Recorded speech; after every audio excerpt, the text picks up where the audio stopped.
मित्रों, आप सभी को मेरा प्यार भरा नमस्कार। कैसे हैं आप लोग? उम्मीद करते हैं आप अच्छे होंगे। आज लखनऊ से लेकर कई जगह पर चुनाव चल रहा है। अब इसका जो भी परिणाम है वो 4-5 जून में आ जाएगा, तो उसका बेसब्री से सभी को इंतज़ार करना चाहिए। दूसरी बात यह है कि जनपद फर्रुखाबाद में सूचित कर दिया गया है 5 जून से और 10 जून के बीच शेष बाबू को बोल दिया गया कि आप जा करके डीएम महोदय से परमिशन ले करके एक मीटिंग का आयोजन करें, एक डेट निर्धारित करें। उस डेट में हम आप पहुंचेंगे। लोगों को दिल्ली के लिए सबसे पहले मजबूत करेंगे, क्योंकि अब किसी भी तरह से कोई कमज़ोर स्थिति नहीं पैदा करनी है। अब बेशक जनपद में जाना पड़े, जाऊंगा। तो अब प्रयास हमारा ये है कि जून के महीने में लगभग कई जनपदों में दौरा और मीटिंग की जाए। और जितने भी पदाधिकारी हैं, मैं उनको कहना चाहता हूं कि 5 जून के बाद आप कहीं भी आप परमिशन लेकर के मीटिंग ज़रूर रखें। लेकिन याद रहे कि आपके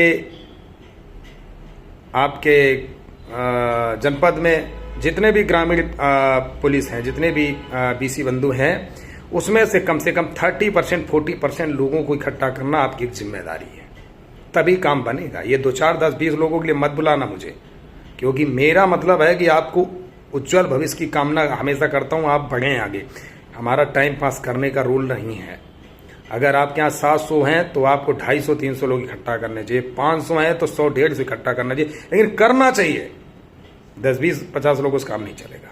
ये करिए। जिन लोगों को कार्ड के बारे में नॉलेज नहीं है, नहीं समझ पा रहे, उनको बुलाइए, समझाऊंगा। यदि समझ में आता है तो जुड़े, नहीं तो कोई बात नहीं। दिल्ली की तैयारी जोर शोर से होगी, लेकिन उसके पहले भी मैं आपको एक छोटी बात बता दूं, फिर आगे बात करता हूं।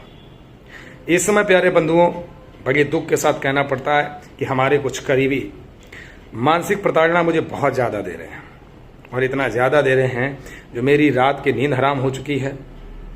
इसके अलावा अब मैं क्या आपको बताऊं, बहुत सारी अंदर की बातें होती जो नहीं बयां कर सकता हूं।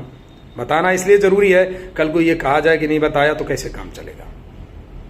इसके अलावा बिजनेस पॉइंट में भी मन नहीं लगता है, बिल्कुल भी। यह हालत हो गई है। बहुत परेशानियों से गुजर रहा हूँ। आप लोग कहते हो ना कि फ़ोन क्यों नहीं उठाते हो। जब परेशान होता है ना आदमी तो मजबूर। मैं विगत 6 महीनों से बीमार चल रहा हूँ। कोई ना कोई बीमारी लगी रहती है, लेकिन हमारे करीब लोग मेरा ड्रामा समझते हैं, बोलते हैं हम ड्रामा कर रहे हैं। खैर, इसका तो ऊपर वाला निर्णय करेगा। यदि हम गलत होंगे तो हमारे साथ निर्णय होगा, हम गलत नहीं होंगे। अगर उनको ड्रामा लग रहा है ना, तो माता रानी की कृपा अगर रहेगी तो 6 महीने में उनको सबक तो मिल जाएगा। इसमें कोई शक नहीं है। मैं महामाई से बस इतना ही कहना चाहता हूँ। लेकिन प्यारे बंधुओं, मैं आपसे कहने आया हूँ कि यदि मेरे साथ कोई भी घटना घटित होती, यहाँ तक मारने मरने तक की बात आ रही है, समझ लो, कोई भी घटना अगर घटित होती है तो इसके जिम्मेदार ये सब लोग होंगे। मैं नाम नहीं लूँगा, लेकिन आपको कुछ समय पता भी चल जाएगा। यही निवेदन करूंगा और आपसे उम्मीद करूंगा कि अगर यदि ऐसी नौबत आती है, हमारे साथ कोई ऐसी घटना घटित होती है, तो आप सबके सहयोग की ज़रूरत होगी, आपके साथ की ज़रूरत होगी। बस आप, क्योंकि मेरा पावर किसी नेता से नहीं है, मेरा पावर किसी प्रशासनिक अधिकारियों से नहीं है। मेरा पावर आप हैं, मेरा पावर आप हैं। और इसीलिए मैं गर्व करता हूं, और मैं जानता हूं कि आपके ही पावर से आज इस दुनिया में जाने कितने लोगों के समाधान करा दिए, तो क्या मेरा समाधान नहीं हो सकता? 100% हो सकता है। आपका हिम्मत और आपका पावर मुझे बहुत हिम्मत देता है प्यारे मित्रों। खैर, ये तो बात आपको इसलिए बताना ज़रूरी है क्योंकि कल को आप ये ना कह सकेंगे नु भैया आपने हमें बताया नहीं। अब बात कर लेते हैं आगे की। हर जनपद में होगी मीटिंग। ये बात को गहराइयों समझ लें। खासकर फर्रुखाबाद जनपद के लोगों को कहना चाहता हूं कि यार, राजनीति सारी बंद करते हुए अगर थोड़ी बहुत शर्म हो, अगर आपकी भैंस बीमार ना हो, अगर आपका पेट खराब ना हो, तो कृपया करके जो डेट निर्धारित की जाए उस डेट पर भारी संख्या में पहुंचकर अपना एक जवाब दो सरकार को कि हम भी कुछ हैं। ठीक है? इसलिए बिल्कुल राजनीतिक मुद्दों पर मत आइए। ये मेरा निवेदन है और मेरी अपील है। और दिल्ली की तैयारी करने में लग जाओ ग्रामीण चौकीदारों, क्योंकि आपका हक अधिकार दिलाना हमारा सबसे पहला उद्देश्य है, जो कि विगत 3-4 साल से नहीं हो पा रहा है। अब तो चुनाव खत्म, मैंने इसीलिए देखिए आपको कोई सपना नहीं दिखाया चुनाव में कि ये हो जाएगा, वो हो जाएगा, फलाना हो जाएगा। क्यों? क्योंकि मैं जानता हूं सपना चाहे जितना दिखा लूं, ये सरकार ही नहीं करेगी तो क्या कर सकते हैं। इसलिए हर जनपद में जहां जहां मीटिंग करूंगा वहां पर डीएम महोदय को ज्ञापन दे करके एक संदेश देने का काम करूंगा। एक समय सीमा दूंगा कि 10 दिन 15 दिन के अंदर यदि इसका जवाब नहीं आता है ऑनलाइन के द्वारा हमारे पास, तो इस कंडीशन में हमारे सभी ग्रामीण पुलिस सीधे दिल्ली जाने को मजबूर होंगे। उसके बाद अगर कुछ भी घटना घटित होता है तो पूरे जनपद के अधिकारीगण जिम्मेदार होंगे। इस बात का संदेश ज्यादा से ज्यादा संख्या में शेयर कर दो, क्योंकि बहुत तमाशा देख लिया, इतने सालों से देखते आ रहा हूं। अब ये सोच करके आपके लिए लड़ रहा हूं, प्यारे मित्रों, क्या करेगी सरकार? जेल में ठूसेगी? ठूस दे, मुझे आवाज बंद कराने की कोशिश करे, कर दे। मैं तो ऑलरेडी परेशान चल रहा हूं, इससे बढ़िया काट लेंगे जिंदगी। लेकिन किसी का हक और अधिकार अगर छीना जाए, ये कतई बर्दाश्त नहीं है। हमारे ग्रामीण चौकीदारों का वेतनमान यदि 10,000 से ऊपर नहीं होगा तो हम तब तक ये लड़ाई जारी रखेंगे, इसमें कोई शक नहीं है। और जोश और जज्बे के साथ कहता हूं, और जिसके माईलाल की ताकत हो तो रोक के दिखाई इस आंधी को। दिल्ली जनपद में, दिल्ली में जाकर के सरकार तक ये संदेश पहुंचाने का काम करूंगा कि उत्तर प्रदेश का चौकीदार कोई भिखारी नहीं है जिसे भीख के तौर पर 2500 रुपए दे करके फुसलाया जा रहा है। दिल्ली पहुंचकर सरकार को नतमस्तक करने का काम करूंगा।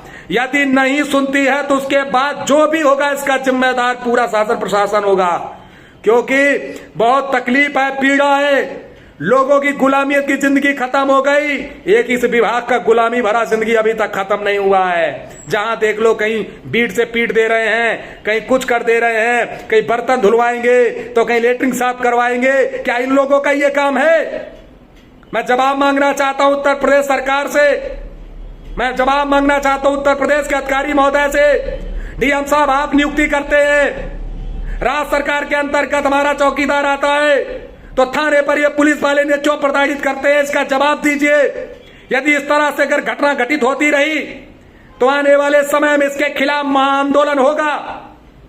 वॉइस ऑफ किंग 24 मीडिया क्योंकि हमेशा लोगों के लिए अच्छा कार्य करती है और अच्छा कार्य करती रहेगी।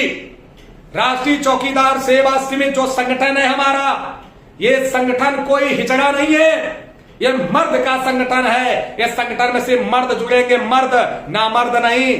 और उनको भी बताना चाहता हूं, अरे धमकीबाजो, जो धमकियां देते हो, अगर मन में ये सोचते हो कि अन्नू त्रिपाठी का बाल टेढ़ा कर लोगे तो जाओ सीना ठोक के बोल रहा हूं। अगर तुमने सच में अपनी मां का दूध पिया है तो एक बार टकरा के देखो। अगर भिखारी नहीं बना दिया तो नाम भी अन्नू त्रिपाठी नहीं, अपने बाप की औलाद नहीं। ये चैलेंज स्वीकार कर लो। अगर आप धमकी देने का प्रयास करें और अगर आप चालबाजी करने का प्रयास करें, ये छोटा सा संदेश थोड़ा उन लोगों को कड़वा लगेगा तो 4 मिर्चा लेकर के और खा लीजिएगा, कोई फर्क नहीं पड़ता है। लेकिन याद रखना, गद्दारी ना तो करता हूं, ना गद्दारी बर्दाश्त है। मेरी मार्केट पता करो, मैं कैसा इंसान हूं। मुझे कोई उंगली नहीं उठा पाया, तुम क्या उंगली उठाओगे? तुम्हारी उंगली उठाने से मेरा कुछ नहीं कर पाओगे, और करके जिस दिन देखोगे उस दिन एहसास हो जाएगा। प्यारे मित्रों, दिल्ली की तैयारी कर लो, डर को बाहर निकालो। जिस दिन डर को बाहर निकाल दोगे उस दिन तुम्हारी जीत अवश्य होगी। ये जो गुलामी की पगड़ी बांध कर चल रहे हो, उसी दिन इस सर पे आपके टोपी होगी, यहां बिल्ला होगा और यहां लिखा होगा उत्तर प्रदेश पुलिस। अगर ये सम्मान चाहते हैं तो राष्ट्रीय चौकीदार सेवा समिति के साथ खड़े हो जाओ।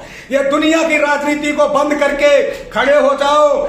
दिल में आग जल रही है आपके लिए कि ये सरकार हमारे ग्रामीण चौकीदारों के लिए अभी तक कुछ नहीं कर पाई। दुर्भाग्य देखिए, यदि नहीं करती है तो कैसे नहीं करेगी, ये राष्ट्रीय चौकीदार सेवा समिति संगठन करेगा।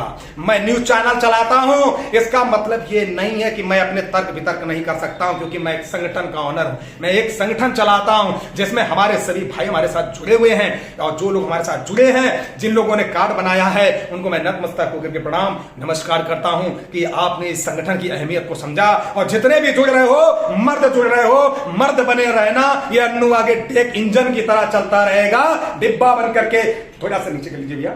डिब्बा बन करके हमारे साथ जुड़े रहना, आपकी मंजिल तक जरूर पहुंचा दूंगा। चाहे जैसे बुलवाओ, चाहे जैसे लिखवाओ, हम नेता नहीं हैं, हम तुम्हारे जैसे बहुत छोटे इंसान हैं, चप्पल में घूमने वाले इंसान हैं। हम अपने आप को फटीचर बोलते हैं, हम गले में ये कंठी माला डाल के रह लेंगे, लेकिन जब तक आपको जीत नहीं मिलेगी तब तक सोना नहीं पहनेंगे। ये हमारा विश्वास और भरोसा है। वो बात अलग है कि कभी किसी ने जबरदस्ती कोई उंगली में अंगूठी पहना दिया तो मैं नहीं कह सकता, लेकिन फिलहाल ये गले में ये कंठा माला प्रयास करूंगा कि सोना नहीं पहनूंगा, क्योंकि हमें आपको जिताना है। जब आप जीत जाओगे, आप जो आदेश करेंगे मैं करने को तैयार हूं। मिलते हैं अगले वीडियो के साथ, तब तक के लिए नमस्कार, जय हिंद, जय भारत। वीडियो को आग की तरह शेयर करो। नमस्कार।